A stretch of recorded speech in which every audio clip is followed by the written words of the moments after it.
Hello friends, welcome back to Pink's Kitchen Tamil. இன்னைக்கு நம்ம soya egg fry எப்படி செய்யறதுன்னு தான் பார்க்க போறோம். இது ரொம்பவே ஹெல்தியான ரெசிபி. ஸோ இந்த ரெசிபியை பார்க்கறதுக்கு முன்னாடி இதுக்கு தேவையான பொருட்கள் என்னென்னு பார்த்துட்டு வந்துடலாம்.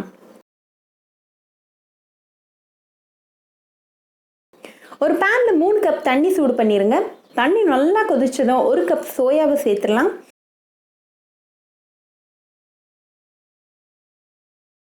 கூடவே 1 டீஸ்பூன் உப்பு சேர்த்துட்டு 2 மினிட்ஸ் வேக வச்சிடலாம். இப்போ 2 மினிட்ஸ் ஆயாச்சு. நம்ம சோயா எல்லாம் சூப்பராக குக் ஆயாச்சு. ஸோ ஃப்ளேம் ஆஃப் பண்ணிவிட்டு தண்ணியை வடிகட்டிட்டு சோயாவை நல்லா புழிஞ்சிட்டு தண்ணியெல்லாம் ரிமூவ் பண்ணிவிட்டு ஒரு மிக்சிங் பவுலில் சேர்த்துடலாம். இது கூட இப்போ நம்ம 2 முட்டையை சேர்த்துடலாம். கூடவே 1/2 டீஸ்பூன் மிளகுத்தூள், 3 டேபிள் ஸ்பூன் கார்ன்ஃப்ளோர் சேர்த்துட்டு இதை நல்லா மிக்ஸ் பண்ணிடலாம்.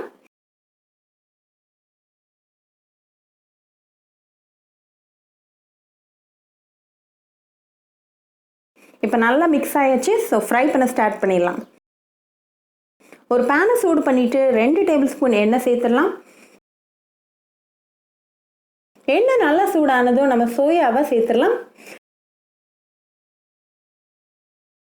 ஜென்டலாக மிக்ஸ் பண்ணுங்க. ஒரு 2 மினிட்ஸ் ஹை ஃப்ளேமில் குக் ஆகட்டும். இப்போ 2 மினிட்ஸ் ஆயாச்சு. சோயா அண்ட் எக் எல்லாம் நல்லா குக் ஆயாச்சு. ஸோ சோயாவை ரிமூவ் பண்ணிடலாம். இப்போ அதே பேனில் 1 டேபிள் ஸ்பூன் கட் பண்ண பூண்டு சேர்த்துடலாம். 1 டேபிள் ஸ்பூன் கட் பண்ண இஞ்சி சேர்த்துடலாம். 2 பச்சை மிளகாவை ஸ்லிட் பண்ணி சேர்த்துருங்க. நல்லா மிக்ஸ் பண்ணி விடுங்க. அப்புறமா 1 வெங்காயத்தை நல்லா பொடுசாக கட் பண்ணி சேர்த்துடலாம். நல்லா ஹை ஃப்ளேமில் ஒரு 2 மினிட்ஸ் சாட்டே பண்ணிடலாம். இப்போ 2 மினிட்ஸ் ஆயாச்சு. வெங்காயமும் நல்லா டிரான்ஸ்பரண்ட் ஆயாச்சு. இப்போ 1 தக்காளியை கட் பண்ணி சேர்த்துருங்க.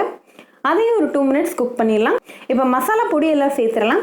1/2 டீஸ்பூன் மிளகாத்தூள், 1/2 டீஸ்பூன் மல்லித்தூள், அப்புறமா 1/2 டீஸ்பூன் உப்பு சேர்த்துடலாம். ஃப்ளேமை லோ பண்ணிடுங்க. ஒரு 2 மினிட்ஸ் மசாலாவை குக் பண்ணிடலாம். இப்போ 2 மினிட்ஸ் ஆயாச்சு. மசாலா சூப்பராக ரெடி ஆயிருக்கு. ஸோ நம்ம குக் பண்ணி வச்சுருக்கிற சோயாவை இதில் சேர்த்துட்டு நல்லா மிக்ஸ் பண்ணிடலாம். ஒரு 2 மினிட்ஸ் நல்லா ரோஸ்ட் பண்ணிடலாம் லோ ஃப்ளேமில். இப்போ எல்லாம் மிக்ஸ் ஆகி சூப்பராக ரெடி ஆயிடுச்சு. ஸோ கொஞ்சமாக வெங்காயத்தால் சேர்த்துட்டு ஃப்ளேம் ஆஃப் பண்ணிடலாம். டிலிஷியஸ் அண்ட் ஹெல்த்தியான சோயா எக் ஃப்ரை இப்போ ரெடி ஆயிடுச்சு. கண்டிப்பாக அந்த ரெசிபி உங்கள் வீட்டில் ட்ரை பண்ணி பாருங்கள். ட்ரை பண்ணிவிட்டு எப்படி இருந்துச்சுன்னு எனக்கு கமெண்ட்ஸில் சொல்லுங்கள். இன்னொரு சூப்பரான ரெசிபியோட உங்களை வந்து பார்க்குற வரைக்கும் பாய் ஃப்ரெண்ட்ஸ். உங்களுக்கு இந்த வீடியோ பிடிச்சிருந்தா பிங்க்ஸ் கிச்சன் தமிழுக்கு லைக் பண்ணுங்கள், ஷேர் பண்ணுங்கள், கமெண்ட் பண்ணுங்கள் அண்ட் மறக்காமல் சப்ஸ்கிரைப் பண்ணுங்கள். கூடவே பெல் ஐக்கானையும் கிளிக் பண்ணிக்கோங்க. அப்போ தான் நான் போடுற வீடியோஸ் எல்லாம் உங்கள் நோட்டிஃபிகேஷனில் வரும். உங்களுக்கு ரெசிபிஸ் இங்கிலீஷில் பார்க்கணும்னா பிங்க்ஸ் கிச்சன் சேனலை பாருங்கள். சேனலோட லிங்க் நான் அந்த டிஸ்கிரிப்ஷன் பாக்ஸில் கொடுக்குறேன். மறக்காமல் செக் பண்ணுங்கள். இன்னொரு இன்ட்ரெஸ்டிங்கான ரெசிபியோட உங்களை பார்க்க வர வரைக்கும் பாய் ஃப்ரெண்ட்ஸ்.